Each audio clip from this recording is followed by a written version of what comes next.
All the Feelings presents Adulting.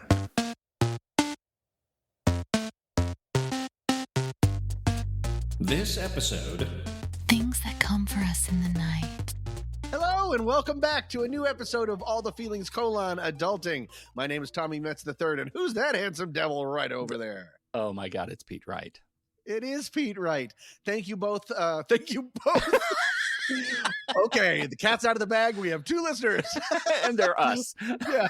Thank you both for thank you both for showing up so much. We really appreciate it. And again, this is the podcast where this whole season we've been talking about adulting, meaning what did we think adulting would be like? What have we learned? What clearly have we not?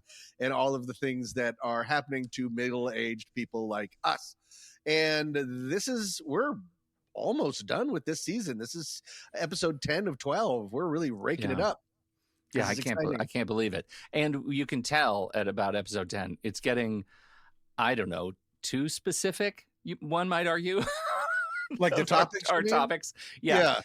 We're getting into what you might call the mid bottom of the barrel as we wrap up this season. And everyone knows the best stuff is in the mid bottom. Anyways, as this whole podcast is pretty much about watching Pete and I sundown in real life, we thought we'd take that idea of sundowning and talking about stresses and things that come for us at night. Is that correct, Pete? Is that a good way to say it? I think that's it. And I think with that, you were going to kick us off. All right. Subset 1. Sleep. Peter, welcome to my segment. I want to talk about something that comes for us at night as adults. Do you know what it is? It's sleep. Pete. Oh my God, I'm haunted by it. You're haunted by sleep. Well, if anyone has listened to this podcast before, you know I've been growing up. I was legitimately haunted by sleep. Sleep was a big part of my anxiety, fears of not being able to get to sleep, staying asleep. But we're not talking about that because this is adulting. Some would say adulting. So instead, we're talking about what it is for me and us now. And I want to talk specifically about dreams and nightmares. Something that we've touched on before, but again, this is an adult slant, so I think it's worth revisiting. Will you allow it? I do too. Oh, of course I'll allow it. Okay. I'm legitimately surprised. This is not how I thought you were going to take sleep. Right. You thought it would be like melatonin. Nope. I'm taking a real hard right. Real quick, doctors, surprisingly, scientists and doctors still don't really know why we dream. They just know certain things. Like when you're a child, I didn't know this, but when you're a child, your dreams rarely lack a plot. They're just more little snatches, little clips of things, like petting a pony or riding a pony or feeding a pony. They're all very pony related. It's not until puberty when our dreams start to have real plots. And some of these plots are scary. People with anxiety, like you and I in particular, have what are known as stress or anxiety dreams. These are all things that we've covered in the past. I've been having, and I talked about these a little bit before, seasons ago, been having 2 reoccurring nightmares for the last 10 years or so. 10 years now. Yeah. And not every night, and I shouldn't call them nightmares. I should call them anxiety dreams. Okay. But number one is that I'm somehow back in college. We've talked about this. I'm late for a class at a college that I've made up. And I haven't been to the class in forever, and I have to take a test that I haven't studied for, and I can't find where the class is. And I just walk around and around, and I get later and later and later. Classic anxiety dream. I'm going to talk about the other one in a second, but I want you to remind me, do you have a current or long-time anxiety dream? Because I've been having that one forever. Do you have one? There was that one where I keep losing to a poker game just with ponies. Does that count? Just a lot of ponies. It's still very pony related. It's like the dogs playing poker. It is, except for ponies. It's a much bigger table. Yeah. The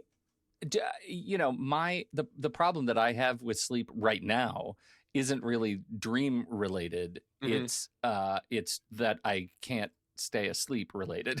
Yeah, I'm dealing with that too. Yeah, that's rough. So we don't need to do that. But I do remember like the stress dreams, the academic stress dreams, particularly in grad school, when I would have a similar dream that it felt like every night I was starting the dream farther from my school, from class.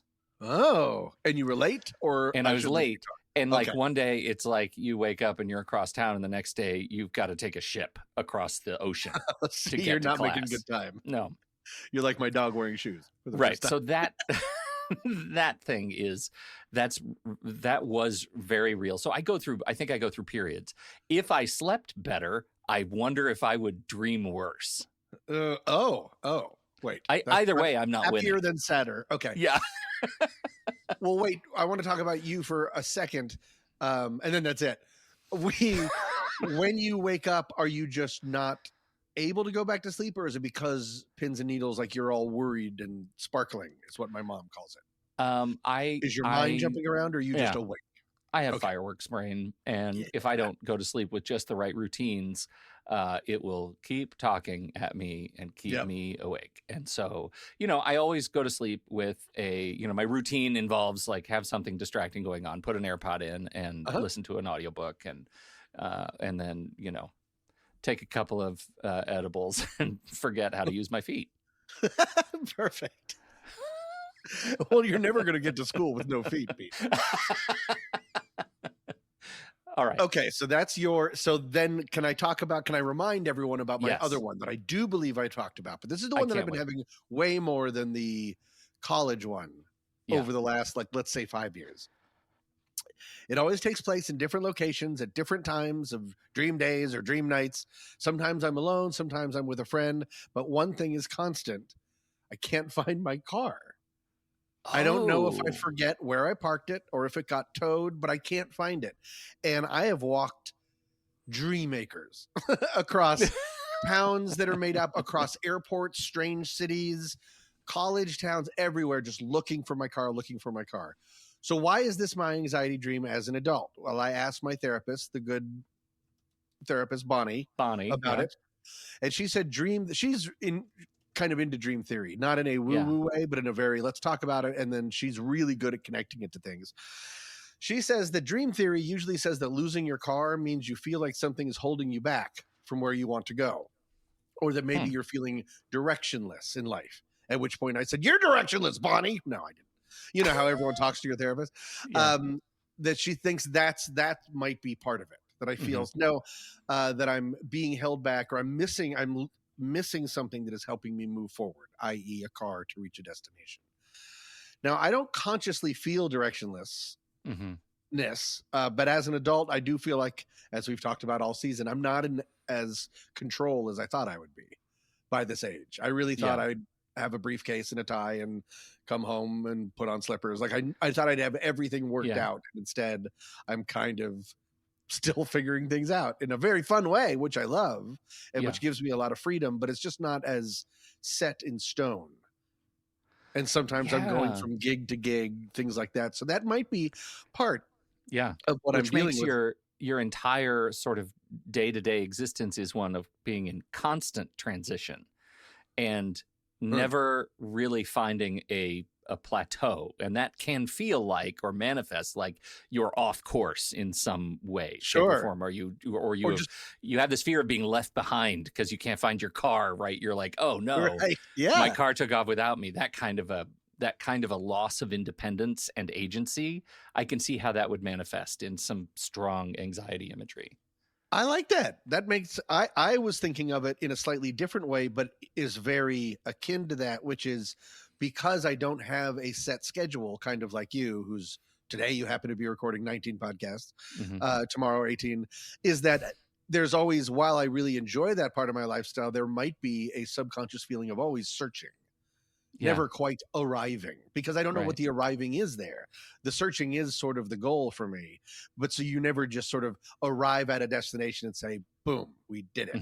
Instead, it's sort of hopping from project to project, podcast to podcast, all those things. So maybe my anxiety dreams are trying to help me to work through that. Because I'm not plagued again by these nightmares. I feel a lot of relief and calmness when I wake up. Because I remember I know where my car is. And that's great. So it's not like I'm not waking up, breathing in and out. It's just like my mind needs to go on these little anxiety trips. And I wanted to better understand how these anxiety dreams might be trying to help me if I want to personify them and say, What do you know about dream science, Pete? There's not a lot there. I think I know about as much, not a lot. Okay. Well, scientists, as I said, are pretty honest. They don't know why we dream, but there are some pretty smart guesses. If I can just real quick sum up what I was able to find. Overall, they think it helps us, this is dreams and nightmares, process memories and recategorize thoughts and memories, allowing our brains to recharge. When asked follow-up questions, they're like, I don't know. It sounds pretty good. I knew that part already, so I dug a little bit deeper, and I came up with something that was new to me and a fascinating way for me to think about nightmares. We are entering the rolling the dice part of my segment because there is a chance that everyone already knows this. Okay. And I've never thought about it. And so everyone might be like, oh, Tom's just a walking shrug. We'll see. That the new way of thinking about nightmares is that it might be a type of exposure therapy that your brain is putting you through. That it's like seeing a scary movie and experiencing something scary in a safe environment where there isn't actually physical ramifications. There's a newer science study about nightmares that are thinking this might be a real part of it. So why do they think that? Well, I found an article from the BBC, and I'm so glad that are you faking that excited look, or you really are? I'm not. No, I'm not thinking it. Legitimately, Wonderful. I'll let you off at least half a hook. I have never heard this theory of dream science. I'm very excited to hear this. Okay, so good. we might be walking shrugs together. Okay. An article from the BBC. I'm going to quote from it just because it sums it up, and then I'll go and talk in my horrible way of talking. It says that when our brains are in the REM stage of sleep, both the hippocampus, which is where we store and order memories, and our amygdala, where we process emotions, are highly active. Both of those are highly active at the same time. So memories and emotions. This has led researchers to suggest that vivid, emotional, memorable dreams during the REM stage are the manifestations of our brains, here's the quote, storing memories and pulling off the emotional tag or tearing up the receipt. Meaning taking a stressful idea or memory or emotion, letting you live through it again, that will take away some of the pain or the emotion that you put to it, because it's now separated from the actual thing. Like, say, I don't know, a pony bites you. At a card game.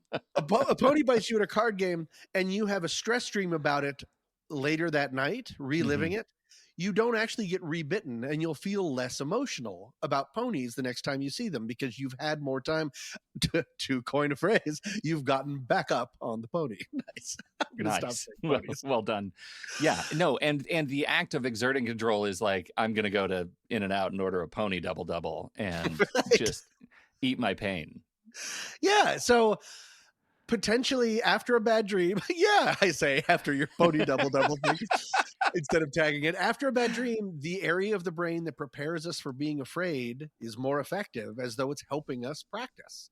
And so That's potentially really interesting subconsciously and evolutionarily, our brain is putting us through exposure therapy. The idea of in a controlled environment, controlled being you're just asleep and no one is really biting you or chasing you. Your car is in your garage. You are not in college for the last 50 years. You don't really have these things to worry about, but you're going through it emotionally. So then maybe you're better prepared when you are in that situation again, or any kind of situation near it. I think that's really interesting. I like the idea of my brain, instead of just sort of being a little imp, like a real little stinker that comes to poke me at night. Like it's doing the work. Right. That's what I think. I mean, I love that idea. Well, because we already know what the brain does when it like your brain is like cleaning itself. It's like doing a little scrub when you sleep. And when you have bad sleep, that's why you wake up groggy and you're not functioning well. It's because your brain is not getting enough cleaning time. It's not able to take memories and process them and keep them. This whole idea is just like, oh, on some spare cycles, we're going to help you work through some stuff. Yeah. And like one of the reasons apparently why you remember nightmares more is this REM sleep, where these things happen, usually happens at the end. A little bit in the beginning, you go to different parts of sleep, and then REM happens a lot at the end too. So that's when your brain is the most active. So that's why you remember anxiety dreams, stress dreams sometimes more than just regular dreams. How confident are you that your memories of your anxiety dreams when you wake up are good? Like, do you have a dream journal? Do you wake up and Put I your dream have. in your morning pages?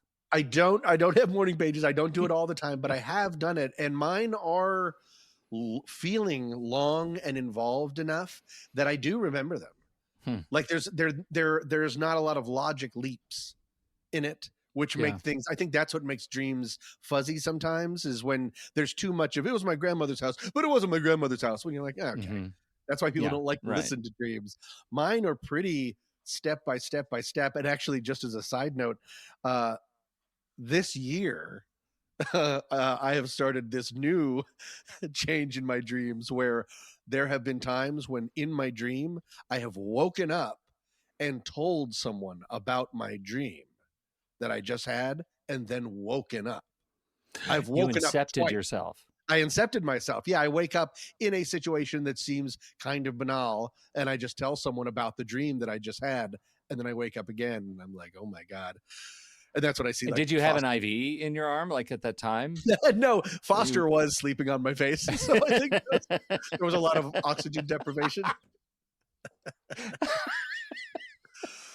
So I guess, how does this help me in particular? Number one, I never lose my car.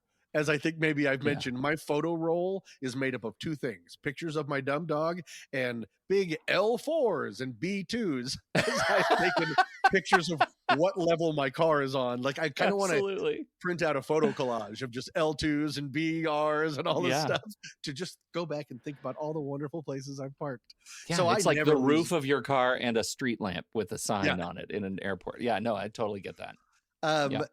So yeah, my car is very much taken care of. But past that, I don't think my dreams are saying that I'm afraid for my car. I think it's something else I'm dealing with subconsciously.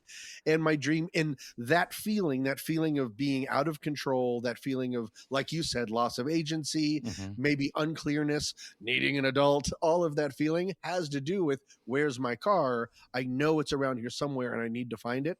Maybe that's the kind of thing that I'm going through with my anxiety, and my brain's taking me out for a little anxiety jog. And if I'm getting through my days and I'm not suffering once I wake up. So maybe it's doing its job, which is great. I have your car. What? So I'm sorry about that. I took it.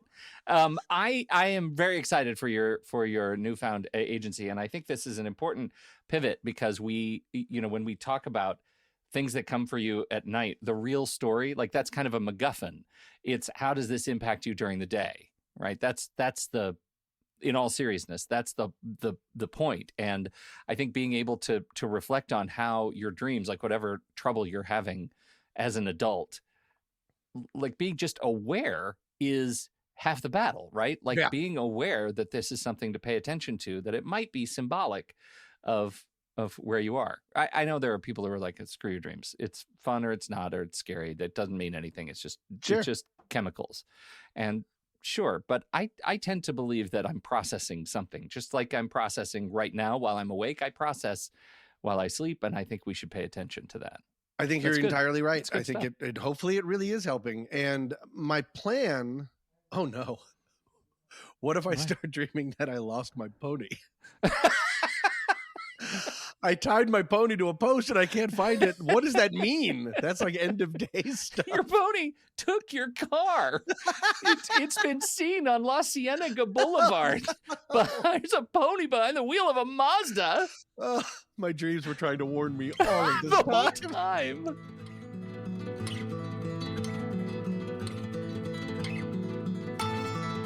And now, a Greek mythological tale involving sleep and the pleasures and dangers within. This one, known as the tale of Selene and Endymion, could, as usual for Greek mythology, be retitled as Nice Try, A-holes. Our players, let's begin with Selene, the goddess of the moon, a beacon in the night for weary travelers. Selene had fallen deeply in love with a shepherd prince named Endymion. His beauty was far well known, and the moon goddess was absolutely moon-smitten. In particular, she loved how the shepherd looked while he slept. And so, enraptured, she pleaded with the god Zeus to grant Endymion immortality so she could gaze at his beauty forever. Zeus agreed to help out, but then thought to himself, oh right, I'm kind of a bitch. So while he did grant the young shepherd immortality, it came at a cruel price. He ordered Hypnos, the god of sleep, to put Endymion in a state of perpetual slumber. Not dead, yet not ever quite alive. And the kicker? The young shepherd's eyes could never close, so as to seem to gaze at his lover Selene forever and ever and ever without actually ever seeing her face again. Selene asked for her lover to be immortal, and Zeus changed her lover into a blindly staring sleep doll for eternity. As Zeus himself may have said, "Nice try, a-holes."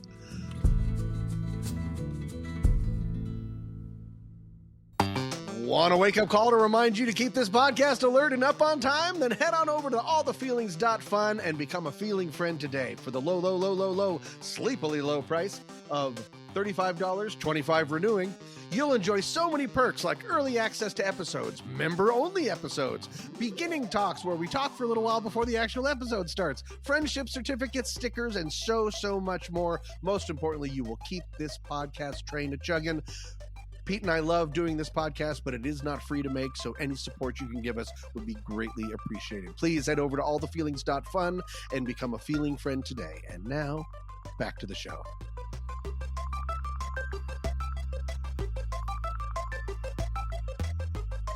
Subset 2.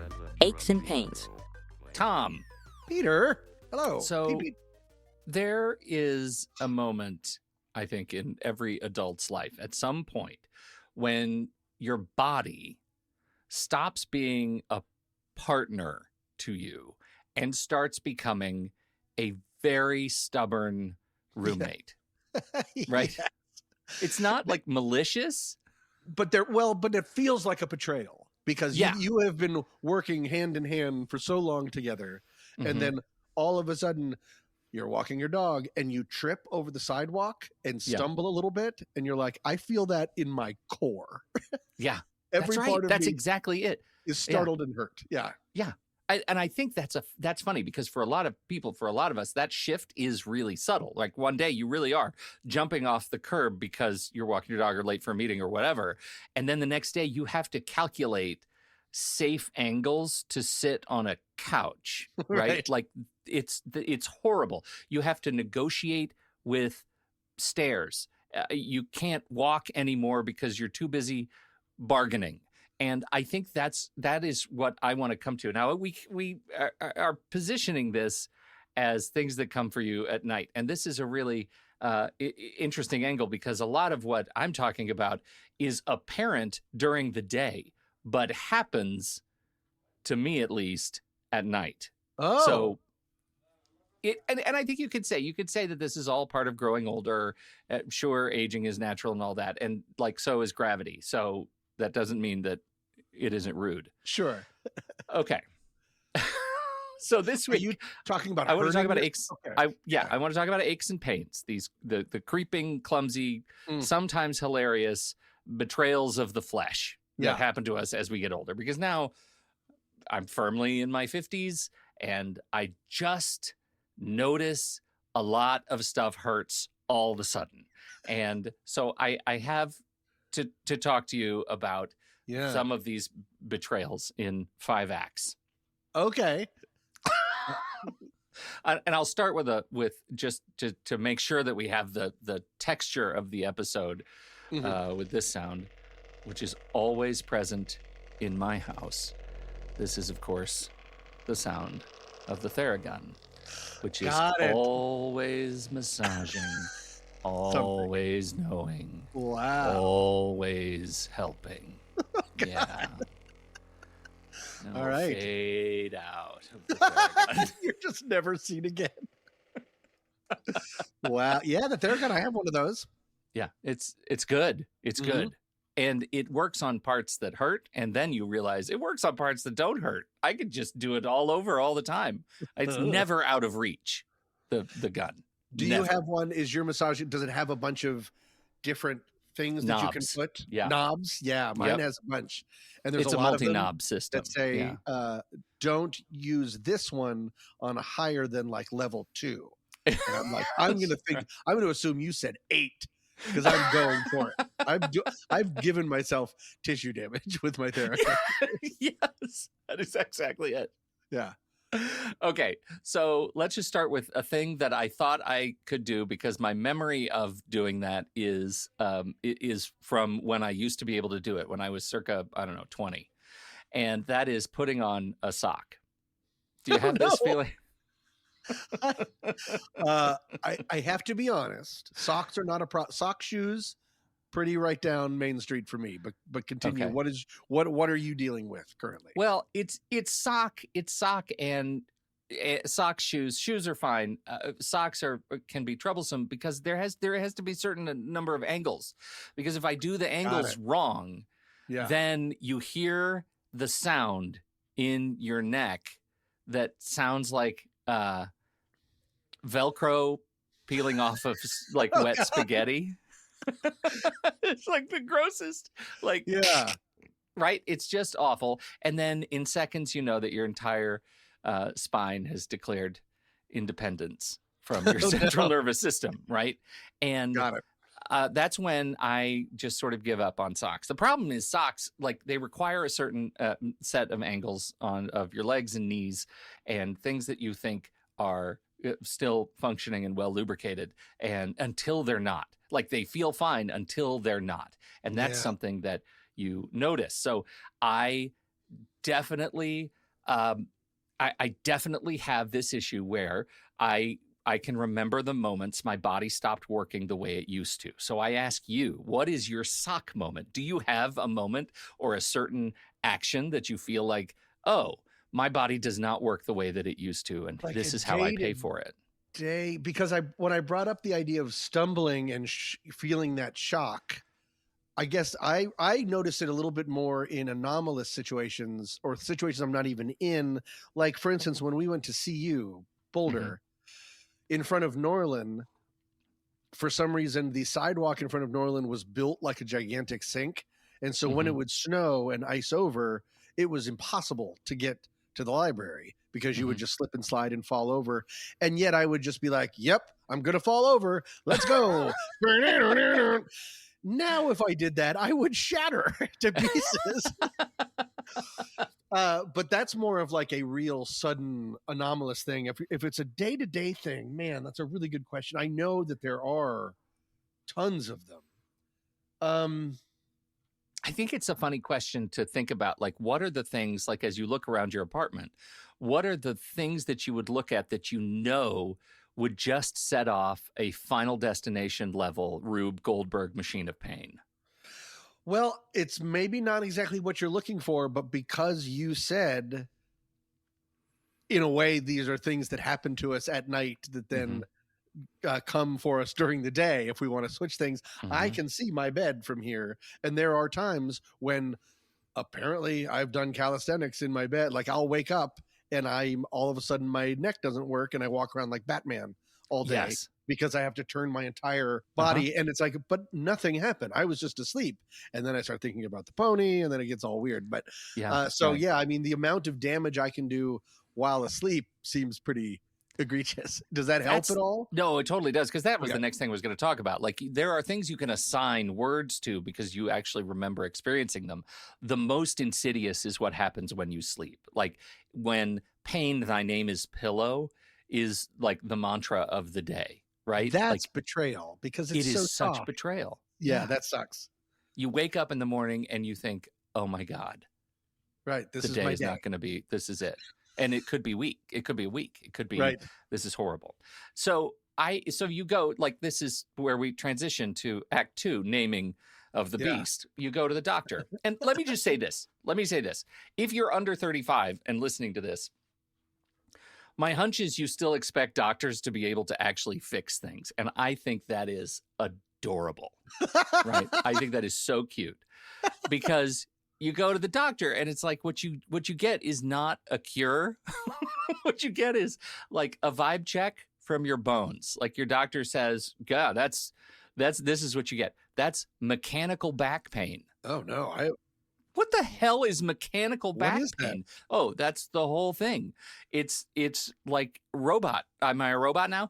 That it was something like misaligned or something muscular or skeletal or emotional. And the doctor just shrugs and he says, could be a combination of all of those things, which is really saying like, I don't know, man, you're 50. Like it Right. could be anything.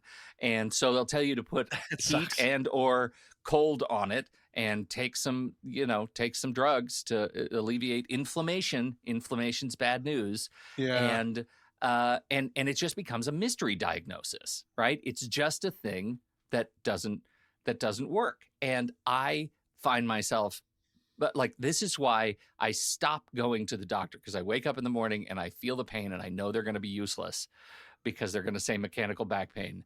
And then it gives me more reason to give up. And I've lost 2 hours of my day. Right.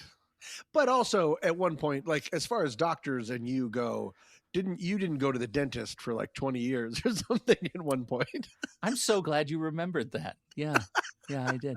And for listeners who didn't catch that, no cavities on that first appointment I back. know. I mean, Incredible. since then, my teeth have started to fall out of my mouth. Oh, sure. Yeah. Yeah. Now they Every crack appointment, open on there's something. Uh-huh. Now they crack open on a circus peanut. Uh-huh. Yeah. Yeah. They'll crack open on my bite guard, which is supposed to protect them from cracking open. Yep. This is what we've been talking about is something I like to call the time traveler's limp. The time Okay. traveler's limp. This is that injury that doesn't just ruin the moment, it ruins your week. Yeah. You know what I'm talking about, the time traveler. This is when you sneeze and you feel it ripple all the way down to your sciatic nerve, Yep. right? Like this is, you can't breathe, sit, or stand comfortably anymore. And it was all because you sneezed. You can't drive because you become like a 12-point turn in human form, right? Yeah. Just what you experience. Like when you can't turn, you have no neck anymore. You just are a torso with a knot on the top of it. And I hurt my neck and it bothered me if I was in physical therapy. It hurt. I did it when I was working on that film set that my friend was doing Mhm. because I was partly a grip. And so I was carrying real. That's it. That's what I had to relearn. This is the Okay. answer to your question a while ago is I've Good. had to really, really take to heart. You have to lift things carefully. And I was always Yeah. told, lift with your legs, lift with your legs. And I was like, I got it. And I was not lifting with my legs and nothing mattered until on this film set. And I lifted sandbags or some sort of tripod, Mhm. something like that. And for the next 2 months, I was hurt with my neck. And you brought up driving. Driving was legitimately a little bit more dangerous because Because you can't turn.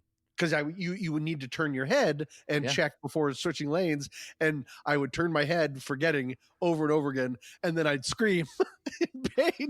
So I'm going 85 down the 405, turning my head and screaming at traffic, and everyone thinks I'm an insane person. And then I'm finally just like, I bet no one's there. Yeah.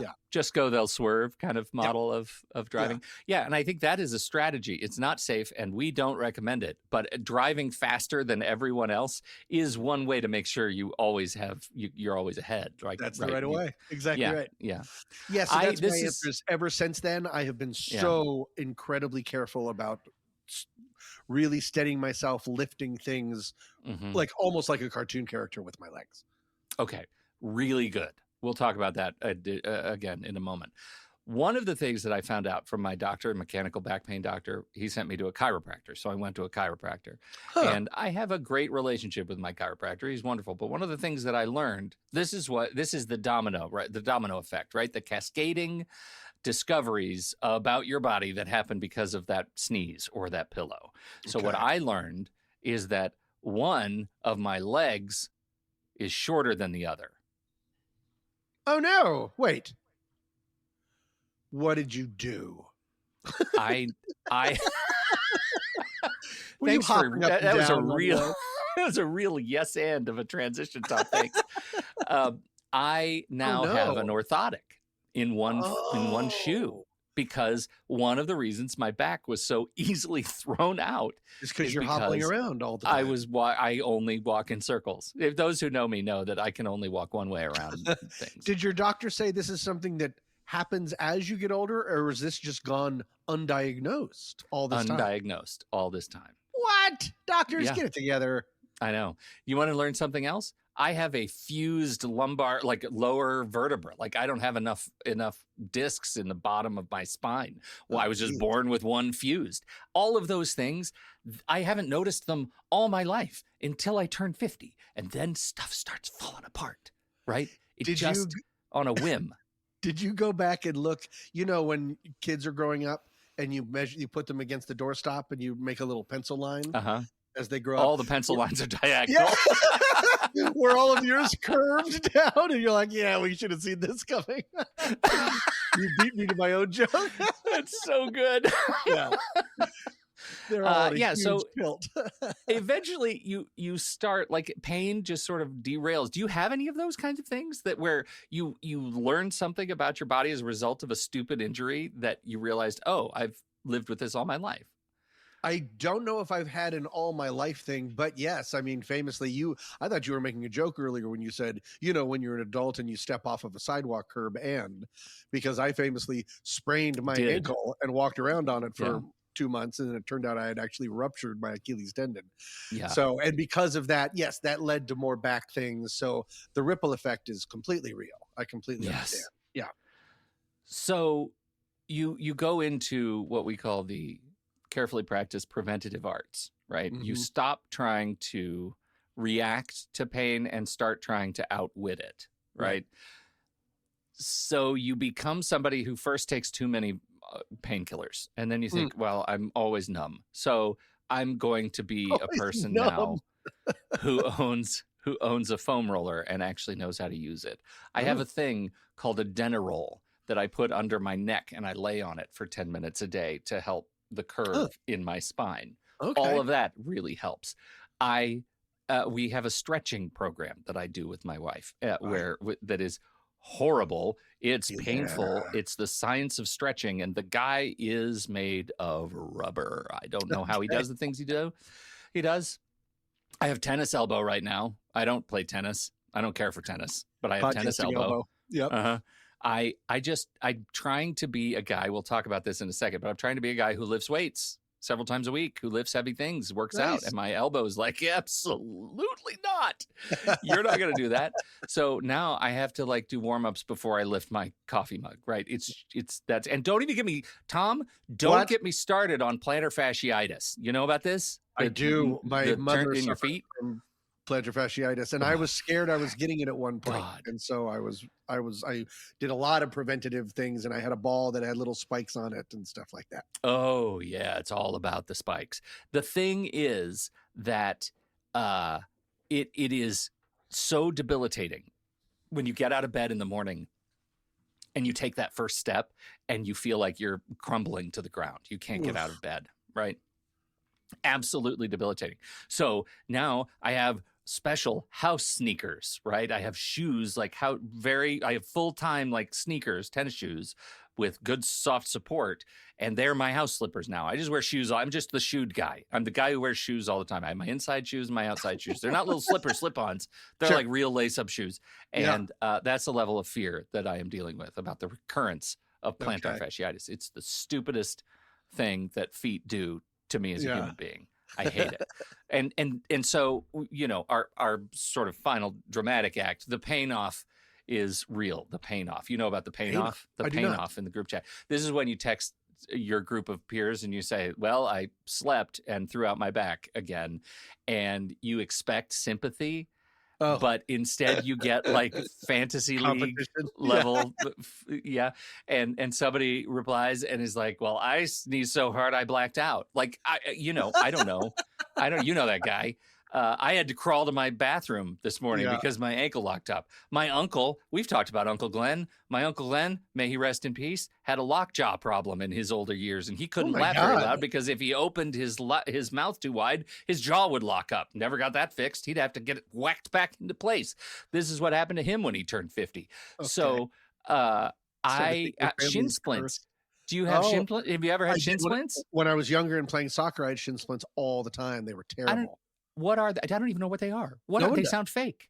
Yeah. They're so stupid. Yeah. It's like it's the thing that your, like, gym teacher Roscoe in 1950 would make up to shame you. Like, it's just horrible, but very real, super annoying. So this is the welcome to the club experience, right? Yeah. Realize that you're in a secret society. And the password is suffering. I think that there is, I mean, yes, a sock did try to kill me. Yeah. And it also gives you perspective, right? It gives you perspective about aging and humility and about the importance of orthopedic inserts, I guess. Yep. And about how, like, if adulthood is just your body slowly becoming the enemy, at least it's doing it in a group text with people who understand. So this is where we get to, the prevent a pain protocol. Okay. I've been doing a lot over the last couple of years to try to not to try to reposition the way I think about my body as not being the enemy, but being a partner that I can actually grow old with. And what is it that's going to take? Like, there are a lot of inconveniences and a lot of things that ache and hurt. But what are the things I should be doing now that, frankly, I should have been doing years ago? But what should I be doing now, because better late than never, that will help me prevent pain, not necessarily today, but also when I am 60, 70, 80, Sure. right? Like, I want to be mobile when I'm 60, 70, 80. So here are the things. Here are the things that I have found. I have a protocol for you. Are you ready? Okay, I'm ready. Move daily and stretch often. And we're talking about, like, just take a stroll or a swim or a bike, this low impact activity that keeps your, I'm going to use a big word here, synovial fluid flowing. And your Gross. joints happy. I hate that word. It turns out that synovial fluid is the fluid, lubricating fluid in your joints, and it's mostly water. And so if you are underhydrated and you are not moving, your joints suffer and can cause long-term damage. That's why you have people that get old and they have knee replacements and things like that. Got it. So, okay. Are you doing these things? I am doing half of those. I move daily. I walk my dog twice a day for about 45 minutes. So that's 90 minutes. And then I go on my own fast walk for almost an hour every day. I do stay hydrated. I do not stretch. I stretch my Achilles tendon, but I don't do other stretches. So I need to start stretching more. I'm not very, now I can just think of the word lubricated. I'm not very, what's the word for being able to stretch? Limber? Limber. Okay. So you should be, according to some experts who agree with one another, stretch your calf, your hamstrings, your hips each morning and evening for 10 to 15 minutes. Do a stretch. Do a routine. I'm going to help you. I'm going to point you to a routine I think I've got that I like. Okay. How about strength training? This is a big, big, big one. Strength training at least 2 times a week, where you're actively building your core, your glutes, your quads, and your calves for spine and joint support. And this should include squats, bridges, and body weight routines, especially body weight routines. Are you doing any lifting? None of the above. I mean, I lift film equipment and my arms almost fell off. So no. Yeah. I do not do any of that. I used to. I think this is important, and it turns out it's more important than anybody ever expected it to be. Being able to, it's not for building muscle, it's not for ego, it's for your metabolic system, your muscles. The muscular system helps with diabetes and sugar processing. And you learned some of this from your personal trainer. We've talked about it before. Did. That's right. I sure did. And I will point you to the podcast Build for Health with Sir John Inyats that I am co-hosting, in which we talk about these things. Okay. It is really important, and it has changed the way I think about my physical activity, right? Support your feet. Wear structured sneakers. Hallelujah. I've been doing that for years. Arch support, even as slippers. Swap insoles if one leg is longer. So you go back and forth. Invest in orthotics and professional fit. Smart warm-ups and cool downs, right? Ease into any physical activity with your warm-ups and stretches to prevent shock injury. And hydration, anti-inflammatory choices. So drink enough water so your joints stay, I'll use your word, lubricated, and eat joint-friendly foods, omega-3s, vitamin D, citrus, skip fried red meat, soda. Like, those are the things that are not joint-friendly, so you want to balance those out. And don't hunch. Check your everyday moves. Don't hunch. Shift your posture every 20 to 30 minutes. Bend your knees when you lift, all of those things. And my goodness, know when to seek help. If aches recur, see a PT or a doc, because logging pain helps diagnosis and helps long-term care. It is really, really it just becomes a lot of work. And I think the lesson that I am learning is we were never really given a manual for our bodies, right? Like a user manual. And you have to write it yourself through experience. And that is so important. So I feel like I'm getting there. I feel like I'm learning some lessons, but the hardest ones are the lessons that I learn when my body is not in motion. When I am asleep, I can injure myself, and I remind myself how much trauma I was in yesterday when I wake up the next day and I feel miserable.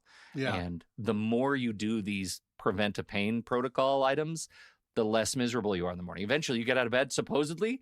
I don't understand this. There are people who get out of bed and feel great. Imagine that. I came from the mud. There's dirt on my hands. Strong like a tree.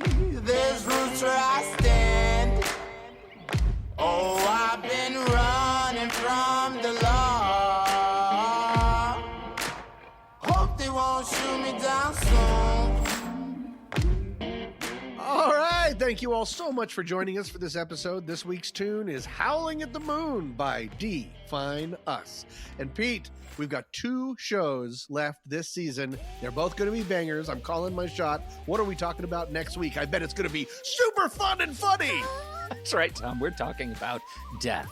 This is a show about death. Hat tip, Beetlejuice. We are talking about estate planning and advance directives and all the stuff you have to think about when you are about to end your ride on the pony that is this mortal coil.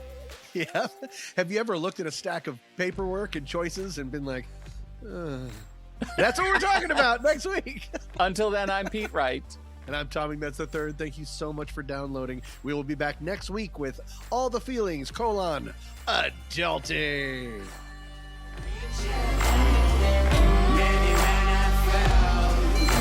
Well, if you wanna get to heaven, you gotta raise a little hell. And I've been running from the law. Hope they won't shoot me down soon.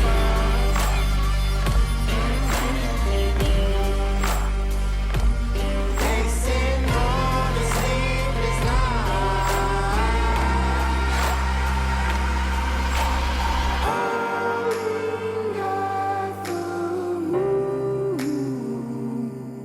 Will you find me? Hope you find me. I'll be back home soon. When the sunrise, when the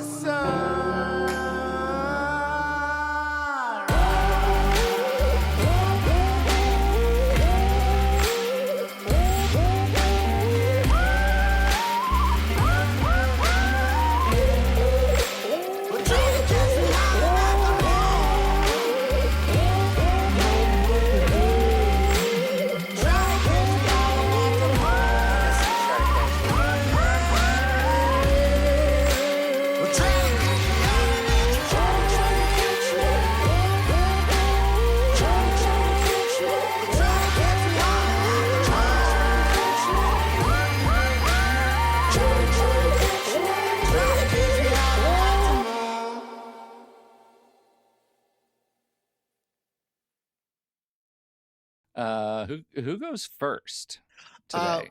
Tonight I'm making caramelized onion and chili oil pasta. Right. So if I had, let me rephrase that. Hey, Tom, what are you making for dinner tonight? I don't know who should go first. Oh no, I'm Bizarro Tom. Everything's topsy-turvy.